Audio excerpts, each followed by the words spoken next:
থানার ইলেকট্রিক অফিসের যৌথ উদ্যোগে ঘটনাটি মন দিয়ে শুনবেন। গতকাল আমাদের দক্ষিণ চন্দনপিড়িতে একজন ব্যক্তি এবং শিবরাম ফাতিপুনিয়ার একজন ব্যক্তি ইলেকট্রিক শকে মারা গেছেন। আমরা এই অভিজ্ঞতা থেকে এসেছি যে বর্তমানে বর্ষাকাল, যখন আপনি আপনার জমিতে এই ইলেকট্রিকের পাম্পটি ব্যবহার করবেন, অতি সতর্কতা অবলম্বন করবেন। দেখে নেবেন কোথাও লিক আছে কিনা। এই সামান্য অসতর্কতার জন্য গতকাল দুটো জীবন চলে গেছে।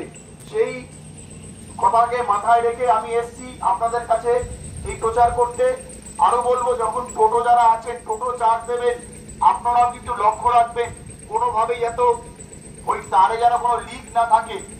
টোটো চার্জ দেওয়ার ক্ষেত্রে বা বাড়িতে যদি কোনো ইলেকট্রিকের কাজ, সবসময় চেষ্টা করবেন ইলেকট্রিক মিস্ত্রির মাধ্যমেই কাজটা করাতে।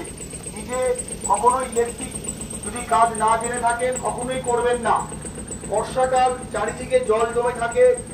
যে কোনো মুহূর্তে এই যখন আপনি পাম্প নিয়ে জমিতে যাচ্ছেন, সেই জমির কোনো এক জায়গা থেকে লিক থাকলে পুরো জলে কারেন্ট হয়ে যাবে। ভাই আপনাদেরকে বলবো, যারা যারা এই প্রচারটা শুনছেন সকলের মধ্যে শেয়ার করবেন। যখন বাড়িতে এই ব্যবহার করবেন, আজও পাথর প্রতিমাতে একটা দুর্ঘটনা ঘটেছে। বাড়িতে টেবিল ফ্যান ইলেকট্রিক বোর্ডে দিতে গিয়ে কারেন্ট লেগেছে। তো আমরা ইলেকট্রিক অফিসের সঙ্গে যৌথভাবে এসছি। আপনারা সবার মধ্যে প্রচার করুন, যাতে আমাদের ইলেকট্রিক যন্ত্রগুলো ব্যবহার করার সময় অতি সতর্কতা নেব, কোনোভাবেই ক্যাজুয়াল ভাবে নেব না, বাচ্চাদেরকে ধরতে দেব না। আশা করি আমার কথা এলাকার সমস্ত মানুষের কাছে আপনারা পৌঁছে দেবেন।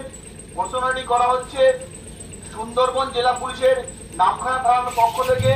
যেহেতু গতকাল একই দিনে দুটো দুর্ঘটনা ঘটেছে, সেই কথাটাকে মাথায় নিয়ে আজ আমি এই উত্তর চন্দনপিড়ির গান্ধী মোড়ে এসেছি আপনাদেরকে অবগত করার জন্য।